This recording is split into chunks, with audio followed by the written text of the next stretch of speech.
chapter number 7, book of Daniel, chapter number 7.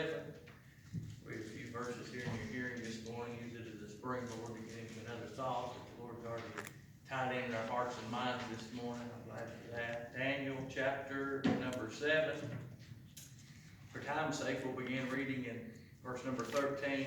Daniel, chapter 7, verse number 13. The Bible said, I saw in the night visions, and behold, one like the Son of Man came with the clouds of heaven, and came to the Ancient of Days, and they brought him near before him, and there was given him dominion and glory, and a kingdom that all people, nations, and languages should serve him. His dominion is an everlasting dominion which shall not pass away, and his kingdom that which shall not be destroyed. I, Daniel, was grieved in my spirit in the midst of my body, and the visions of my head troubled me. And we'll stop reading right there. I want you to see something here. I want you to notice, and notice when the vision come. Daniel saw many visions, and I believe that God used them not only to teach and to show Daniel some things, but also to encourage him to continue in the way that he was going, to continue in the work of God. Because the reality is, as already been said this morning, is the things of the world, the devil, and everything else will lie to you to try to encourage you to give up, to try to get you to quit, tell you your work, your labor, your service is in vain, tell you no one cares, and tell you it really doesn't matter if you live or die, just to be honest with you. I mean, that's who he is, that's what he does. Remember, he came in the beginning to steal, to kill, and to destroy. But I want you to notice here, when Daniel was given this vision, I understand what he's saying. He says, I saw in the night vision. I understand he's saying that it was at night when he saw it, and this, that, and the other. But night's always a time of darkness. Night's always a time of darkness. And you and I know too well this morning, I'm afraid, about times of darkness. We know about the troubles of life and the struggles of life. You can read through, and Daniel's already showed us here, God has through the life of Daniel. He showed us that they had troubles even back then. And we read a few weeks back over there, and we saw in the book of Peter, I guess it was, that he said that the whole world has got the same trouble. The brethren that scattered abroad. It doesn't matter this morning if you live in America, if you live in Africa or Asia or China or where you live this morning. There's issues and there's problems all around. There's not a perfect place here, but I'm glad there's a perfect place over there that God's gone to prepare for you and I, making ready for you and I, and He's making you and I ready for that place. We could read about in the days of Daniel. We could see how they suffered many troubles. They knew what times of darkness was. Daniel, if you remember, was cast into a den of lions simply for praying to God. The man came up with this great idea, said, hey, anybody that doesn't pray to the king is going to be cast into a den. That's about what they've done today. They're trying to worship man and trying to get away from God, and they're trying to bring in the bondage and trying to break our bands and cords according to Psalm number 2, and they're trying to do all these things against God and against the church and against His Word, and trying to make it harder and harder for people to get right. That's of the devil. Then they decided, hey, we're going to have this big idol that we're going to build up, and we're going to play the song, we're going to play the songs, and we're going to do this, and we're going to do that. Anybody that doesn't bow down to that, anybody that doesn't give in to it, anybody that doesn't accept it, and that's what the left wing's doing this morning. If you don't accept this, you're a hater. If you don't accept this, you're a bigot. If you don't accept this, you're not right. But I'm glad God's Word will stand, amen. It always has stood the test of time, but here they were bound and cast into a fiery furnace. So they knew what darkness was. They knew what troubles were. They knew what issues were. And this, that, and other. But brother, they had to have something to encourage them and help them to continue and to go on for God even throughout their troubles. There was some reason that Shadrach, Meshach, and Abednego said, we're not careful concerning this matter. We know that our God is able to deliver us. We're going to have something this morning to encourage us and to persuade us to continue in serving God and to go on even when the world and the outlook's not very good. So God used visions in that day and hour. And He allowed Daniel to see many visions. He allowed him to see many things. And all these, after Daniel had saw them, they all dealt with him. You can look in verse 15. He said, I, Daniel, was grieved in my spirit in the midst of my body, and the visions of my head troubled me. We can see that it dealt with him, it grieved him, and it bothered him. Preacher, what was it he saw? If you was to go back and read through all these, there's a picture or typology of all of time, from the creation of man to the coming of the Son of Man, and the judgment that followed afterwards that Daniel's seeing here. So every time he wanted to rejoice, the next scene would come come, the next vision would come, and it would start burdening him and bothering him. Preacher, what are you saying? I'm saying every time God tries to do something in your life and bless you, the devil tries to work twice as hard to make it worse and to make it seem like it's of no use. Preacher, what are you saying? I'm saying there's some visions you and I need to see. Not spiritual visions, but literal visions that you and I need to see this morning. We need to get our eyes and our minds set upon some things to help us continue along the path that God would have us to go. We need something that will help us. Some of them, I'm going to warn you, some of these visions that we're going to talk about this morning, some things we need to get etched into our minds spiritually this morning. They'll encourage us and they'll lead us in the right direction. Some of them's going to burden us and bother us, but that's all right, amen. We need a burden this morning. We need something to help us to go on. Right. The first vision I think we need to remember to see this morning is a hill called Mount Calvary. A hill called Mount Calvary. We need to remember the love that was showed there. And the blood that was shed there upon an old rugged cross. We need to remember why he was there. He was there for sinful man. He was there for a fallen man. He was there for people without help. He was there for people without hope. So every time you're in helpless situations, remember Calvary. Every time you're in hopeless situations, remember Calvary. Every time we get in trouble and these times of night come and these burdens come and all we can see is darkness, all we can see is things that trouble us, we begin to think, hey, nobody cares and it really doesn't matter. I'm glad we can think about the love that was showed on the blood that was shed and one willing to put his life down for your life and mine. And I'm glad we can remember there's one cared. But God commended his love unto us that while we were yet sinners, Christ died for us. For God so loved the world that he gave his only begotten Son, that whosoever believeth in him should not perish but have everlasting life. I'm glad there's somebody that cares even during our dark time. As we begin to look at heaven's Lamb hanging on the only begotten Son of God, hanging between heaven and hell in your stead and in my stead. How wonderful that was. How sad it is that he had to go, but how wonderful it is that he was willing to go there. I want you to sit back and I want you to look at that hill for just a few minutes. I want you to focus in. You've got me in there nailing a man to a cross that's never done anything wrong. He never lied to nobody. He never cheated nobody. He never stole one thing. But he'd give and he'd give and he'd give. And all you did was take and take and take, but he was still willing to supply all your needs according to his riches and glory. He never asked for anything in return. They called him all these names. They spit upon him. They mocked him. They put the cat of nine tails across his back. His bones were hanging out through his flesh. His guts was probably dragging up Mount Calvary as he carried your cross and my cross up through there. And they yelled, crucify him, all because he loved them. What did he ever do wrong to them? What's he done wrong to this world today? They don't want anything to do with him. Crucify him. They've made up all these fake stories and lies about him and done all these things. Yet he's hanging between heaven and hell and you're standing in mine. They take him up there, and he gets up to the place of the skull at Calvary, Golgotha's hill, and they lay him down and they nail him to that cross. And no doubt they're making all these statements, they're saying all these things to him. But the Bible said, like a sheep that's led to the slaughter, whose shears is dumb, yet he opened not his mouth. He didn't complain. He didn't murmur. Why is it when burdens come in our life, we start complaining, we start murmuring, we start doing this, that, and the other? Brother William Peter said one thing as he laid there that was nailing him to that cross. I believe he might have looked those men right in the eyes and he said, hey, I'm doing this because I love you. I'm doing this because I care for you. I know that you've robbed. I know that you've raped. I know that you've murdered. I know you've been a drug addict. I know you've been a harlot. I know you've done this and I've done that. But nevertheless, I still love you. The word of the Bible said, greater love is no man known than this, that a man laid down his life for his friends. He said, preacher, I've got some friends, but they failed me. His did too. His did too. They fought him when times was good. They fought him as long as the miracles was coming, this, that, and the other, but yet they started getting further and further away when trouble comes. You ever notice that's how people are in this life? I'm just being honest this morning. But nevertheless, he loved them. He nailed him to that cross. They hung him up there in the middle of two thieves. The one railed and mocked and said and done all these things. Actually, both of them did there in the beginning. They laughed at him, they mocked him, they said all those things, but that one on the left over there, he began to look at him, began to think, boy, there's something about this fella. There's something different about him. Said, wait a minute, we need to be here. We deserve to be here. But this man's done nothing to me. Right in the midst of all that, he told that other man, said, you just need to quiet down a little bit. He said, man, you're guilty, but he ain't done nothing wrong.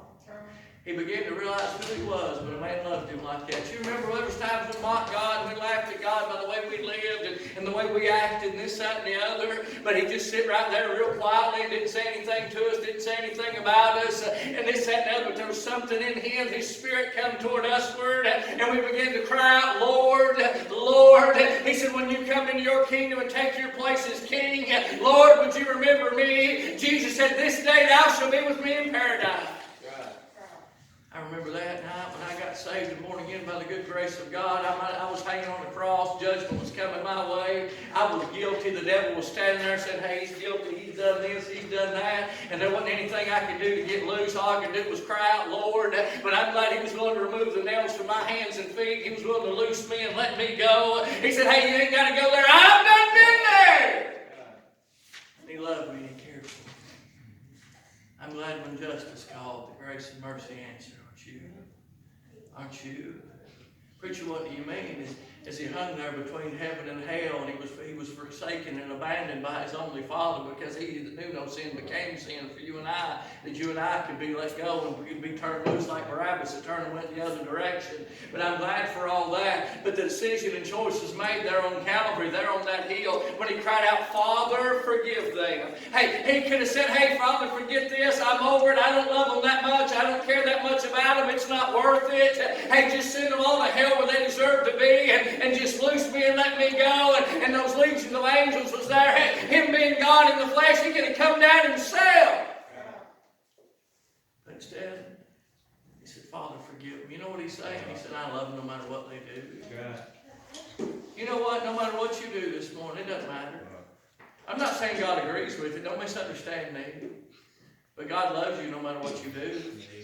He loves you no matter what you've done.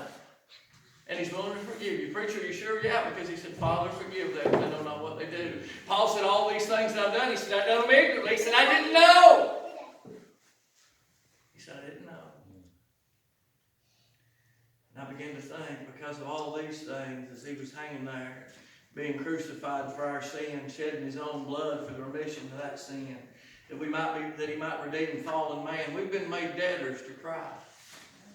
We've been made debtors. There's a debt you can never pay. You might pay off your mortgage. I probably won't live long enough, but you might pay off your mortgage. You might pay off your car payment. You might pay off this payment or that payment, but you'll never pay off your sin payment. We'll always owe him. We'll always owe him. It doesn't matter how much money you give. It doesn't matter how many deeds you do or whatever. You'll always owe him. Amen. There'll always be a balance, but he'll never bring it up. Preacher, what are you saying? I'm saying we need to show that same love and mercy that he showed. And we need to share that glad story of his grace and glory. And we, just like him, when he was hanging on the cross, need to pray to the Father, Father, would you forgive them? We all come in contact each and every day during our times of darkness, during our times of struggles, with somebody that's darker than us. And to somebody that's got it worse. I used to get down and out all the time, feel like just giving in and quitting and this, that, and the other. And the preacher tell me today, you just need to go to our children's hospital for a few minutes. You just need to walk up and down the aisles of all them places with them doctors that said there ain't no hope and realize you ain't got as bad as you thought you did. Yeah. There's somebody in worse shape than you are. But God's grace and mercy is still good enough to help us this morning. Yeah. We need to go around and tell people. It was for the enemies that he prayed. It was for the enemies that he died. What about your enemies this morning? What about those you don't get along with this morning? How do you treat them? Do you love on them like Jesus did? Do you willing to offer and give to them and help them like Jesus did? Do you pray to the Father for them like he did? That David, when he was surrounded by his enemies, a lot of times he said, Lord, open their eyes. Lord, do this, that, and the other. There was times when he was in the wrong spirit. He said, Lord, destroy them. The disciples that was there said, Lord, do you want us to pray down fire from heaven that they might be destroyed? And God said, wait a minute. You don't even know what spirit you're of.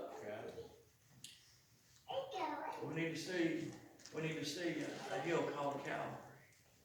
Remember the grace and the mercy and the love, the blood, and all those things that were showed to help us continue along the journey. But he seen the Savior here in these verses. He saw the Son of Man coming in the clouds of heaven. So he saw Jesus. But not only did he see Jesus, he saw heaven itself coming down, if you was to continue reading. We need to see a vision of heaven this morning. Right. And you can see that if you flip over to Revelation chapter number 21. I've got it marked if I can find them all marked. Revelation chapter number 21, verse 1. John said, "And I saw a new heaven and a new earth, for the first heaven and first earth were passed away, and there was no more sea. And I, John, saw the holy city, New Jerusalem, coming down from God out of heaven, prepared as a bride adorned for her husband. And I heard a great voice out of heaven saying, Behold, the tabernacle of God is with men, and he will dwell with them, and they shall be his people, and God himself shall be with them, and be their God. And God shall wipe away all tears from their eyes. There shall be no more death, neither sorrow nor crying, neither shall be any more pain, for the former thing it passed away." He goes on to verse 5, he said, "He that sat upon the throne shall make all things new." He shall make all things new. You sit here this morning, we think about those times of darkness, we think about those times of struggle, we think about all those things this morning. We need to remember there's a payday someday. You say a lot of times, boy, I just don't get what I deserve, and I ought to get more, and it ought to be better, and I deserve better than this, and this, and you better be real careful, amen. You think, boy, it don't pay anything, it's just heartache and struggle. Think about old Barney Fife, he said, "I pay $6 a week, why do I get nothing but heartache?" Amen. A lot of times in this life, it feels like it's all heartache, it feels like it's all negative, it feels like it's all gloom and doom, amen. Gloom and doom and despair and agony. It's not that to begin with. But there's still a payday coming someday. Preacher, what are you saying? I'm saying there's benefits to serving God. We can read on over through here, and he starts giving a definition of this city. He talks about the breadth thereof and the width thereof, how big that it is, and how beautiful it is. The walls of jasper, the gates of pearl, the transient golden street that's out there. He talks about the throne room and the rainbow that's there, and God and the Father sitting in that place. He talks about all those beautiful things in the crystal river flowing out of the throne of God, and he begins to talk about how there's a mansion there prepared for you and I. There's a payday someday. And I'm still thankful for that first part right there when he said there's a new heaven, a new earth. This one's passed away, this one's filled with sin, this one's cursed. Right. But he said there's a new one. They're worried about taking care of the planet and taking care of the atmosphere and all this garb and this, that, and the other, yet live like the devil and act like the devil. Hell's enlarging itself. You want to know what's going on? That'll take care of all their solar issues, won't it? Getting bigger and bigger and bigger. It's about to explode upon this earth. It's going to be hell right here as far as people know. I'm glad there's something better prepared for those that believe on God. Yeah.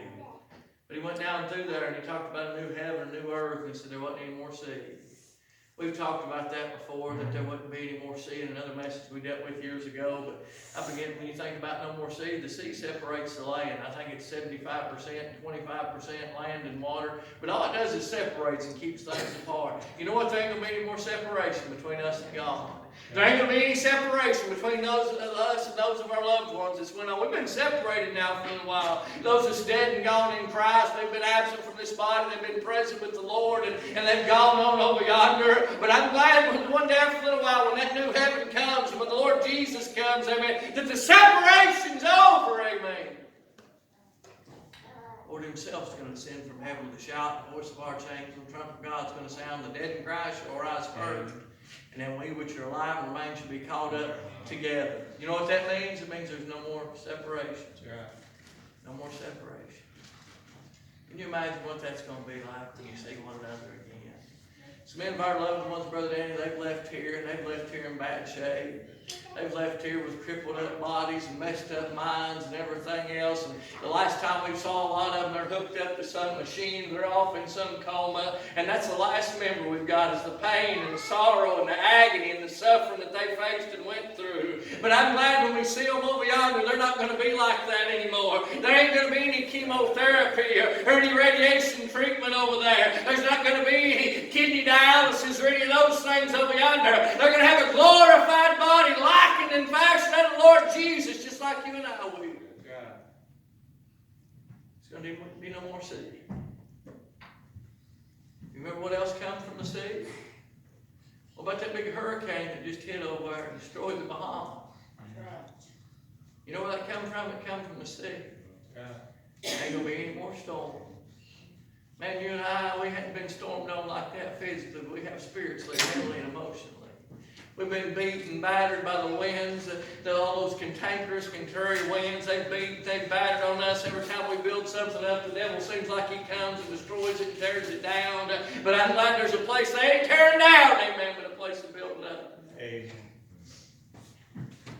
He said, and I saw that holy city Jerusalem coming down from God out of heaven, prepared as a bride adorned for her husband. I heard a great voice. Hallelujah. Boy, wouldn't it be great just to hear that voice? Just to hear that voice, and he all the time is encouraging. He's all the time helping. He said, I heard a great voice saying, behold, the tabernacle of God is with man, and he'll dwell with them, and they shall be his people, and God himself, and he'll be their God. Isn't that good to know that there's still a God, and he's your God this morning, no matter what you're facing or going through? He's still God, and he's still your God. He's still for you this morning. And if God be for you, who can be against you? Greater is he that is in me than he that's in this world. The one that's in this world, the one of darkness, he's already been defeated. We can go back to Daniel 7 and read over there this morning. He's going to be cast down headlong as lightning falls from the air. He's going to be locked into a pit for 1,000 years while we rule and reign upon this earth. And then he's going to be loosed for a short season. And he'll be destroyed and cast into hell forever and evermore. Death don't have any victory this morning. Oh, death, where is that victory? Oh, great, where is that thing? It's been swallowed up. Amen. It's gone.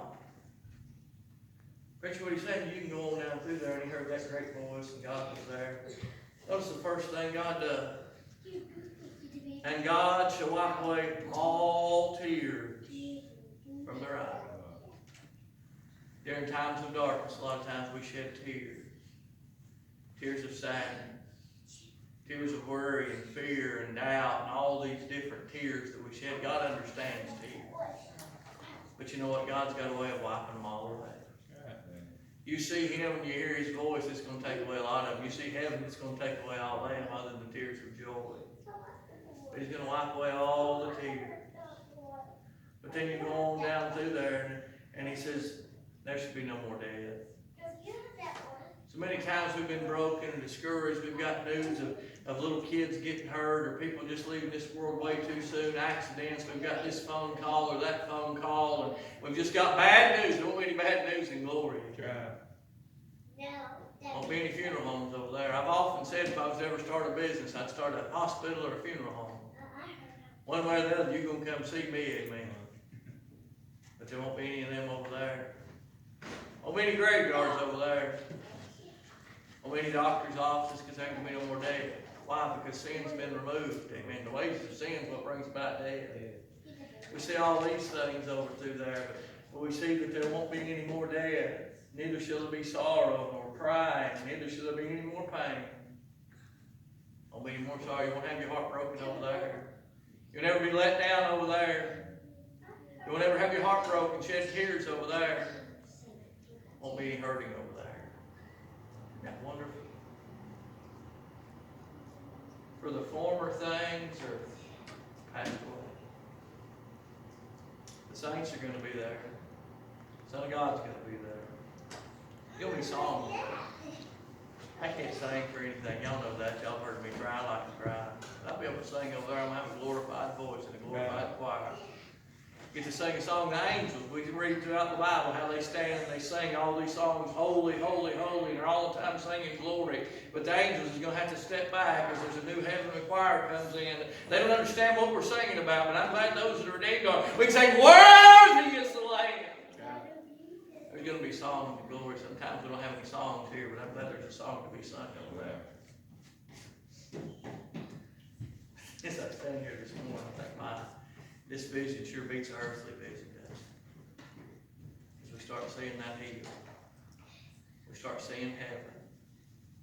But I can't give you these two visions without giving you the last one. I need a vision of hell this morning.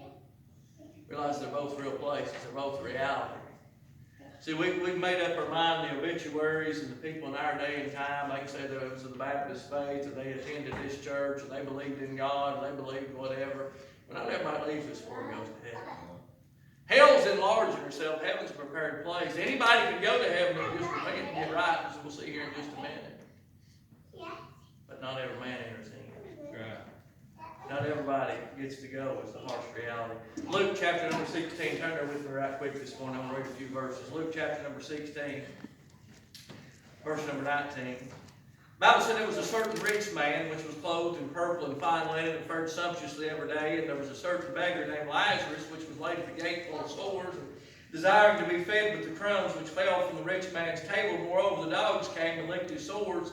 And it came to pass that the beggar died and was carried by the angels into Abraham's bosom. The rich man also died and was buried, and Haley lifted up his eyes, being in torment, and seeth Lazarus afar off, and seeth Abraham afar off, and Lazarus in his bosom. And he cried and said, Father Abraham, have mercy on me, and send Lazarus, and he may dip the tip of his finger in water, and cool my tongue, for I am tormented in this flame. And Abraham said, Son, remember that in thy lifetime thou received thy good things, and likewise Lazarus evil things, but he is comforted, and now are tormented. And beside all this, between us and you, there is a great gulf fixed, so that they which would pass from thence cannot, neither can they pass to us that would come from thence. Then he said, I pray thee therefore, Father, that thou wouldest send him to my father's house, for I have 5 brethren, that he may testify unto them, lest they also come into this place of torment. Abraham saith unto them, They have Moses and the prophets, let them hear them. And he said, Nay, Father Abraham, if one went unto them from the dead, they will repent. And he said unto them, If they hear not Moses and the prophets, neither will they be persuaded though one rose from the dead.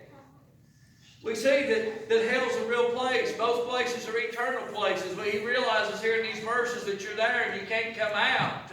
But you know what's sad? And what's the saddest part? There's a lot of sad things in this story. But you know what would be worse than dying and going to hell? Having to see all them over in Abraham's bosom, having to see all them over there celebrating, all those that are alive and all those that are well, and having to see what you missed out on. You remember right before Moses died, God took him up there to Nebo before he took his life for smoting the rock, and he allowed him to see into Canaan's fair land, and then he smote him and didn't allow him to enter into the land. But could you imagine living all eternity in the flames of hell and the torment and all that stuff, and seeing what it's like over on the other side? Not only seeing, hey, I missed out, I messed up, but that's how wonderful it is that I'm burning in darkness over here. See, hell is a real place. We watered it down. You say, preacher, why would you say something like that? Jesus preached more about hell than he ever did heaven. He talked about the weeping and the wailing and the gnashing of teeth. He talked about the place where the worm dies not. He talked about all that stuff. And the thing is, it's not only for what we consider bad people. I remember you look on TV today, you see things throughout the world today, and we say, well, that murderer, he went to hell. We say that rapist, he went to hell. That didn't hurt them little babies, went to hell. That one done this, that, and the other went to hell. No, it wasn't just because they're bad people. I don't read anywhere in these verses, Missy, that said this man was a bad man. Show me otherwise. I see that there was a certain rich man who fared sumptuously every day, and he had all these clothes, and he had this, and he had that, and he had the other, but I never read one time that he was a drug addict. I never read one time that he was an alcoholic. I never read one time that he beat or abused his wife. I've never read one bad thing that the man did. On the contrary. On the contrary, I think that he could have been a pretty good man as far as people is concerned. See, the thing is, I'm afraid we've made up in our mind that it's only bad people that go to hell. That way we can say, boy, our family, they're not that bad. Our friends, well, they're not that bad. At least they're not doing this. At least they're not doing that. It could be worse. They could be worse people. I think we've done it to justify and to comfort and to help ourselves along the way. I want you to notice that he was a rich man, and he seemed to have a pretty good life there. He knew this beggar. And I'll stand right here until the Lord tells me otherwise and tell you, I believe that he fed Lazarus. I believe that he took care of Lazarus. I believe that he helped Lazarus. I believe he had some good deeds and good works about him. Preacher, why would you say that he fed Lazarus? Because he came there and he ate the crumbs that fell from the rich man's table, and the dogs came and licked his sores. Why were the dogs there? You throw your scraps out in the same place each and every day, and what happens after a while? The dogs come. I believe the man had took his food out there constantly and had gave to this man, and that the man had taken and eaten it, and the dogs shared it, and the dogs were there, and they had compassion on him, they licked his sore. You get any kind of dog or whatever, and you get some sore or something on your hands or your feet, and they'll try to lick it. Why? Because it tries to help cure it up and help it. The dogs was there and showed compassion on him and tried to help him. The dogs tried to make a difference in this man's life. So he's tried to do some good things, I believe. But now the Bible said he was died and he was buried. I want you to notice that in the scripture just because it ain't necessarily part of the message, but it's in there. The Bible said in verse 22, and it came to pass the beggar died and was carried by angels into Abraham's bosom. Didn't say anything about him being buried, did it? To be absent from this body is to be present with the Lord. There's a clay vessel that get took out there. But I want you to notice the rich man. The rich man also died and was buried. There's a difference. When you die right and when you die wrong, amen. But now he's died and he's buried, and no doubt they've got this big funeral for him. He's probably got a big life insurance policy, which is a good thing, amen. If you can afford one, go ahead and get one. That just saves everybody else trouble in the end. But no doubt he's got this thing, and he's having this big funeral. No doubt they talked about how good of a man he is. And I'm not saying he wasn't a good man as far as men's concerned. And I believe he probably done a lot for his community. He probably done a lot for different people, and this and that. I mean, he fed beggars, for goodness sake. No doubt he probably donated to many charities, and he helped out in his community. He might have been on some board or committee or something like that in the community and helped out and done all those things. And he's religious. I'll show you that in a minute. He's a church member, I believe. The preacher, why would you say that? Because he knew Abraham. He called Abraham his father. But while they're celebrating his life and how good of a man that he was, he's burning in the flames of hell. I wonder how many in our day they've got some hireling standing up behind some desk. Oh, brother such and such, I remember the time, and telling all these stories, and they're celebrating life, and they're doing this, and they're doing that, and sister such and such talking about how wonderful they are in word. Oh, they're kicking up gold dust on the streets of glory. And the whole time they're burning in hell.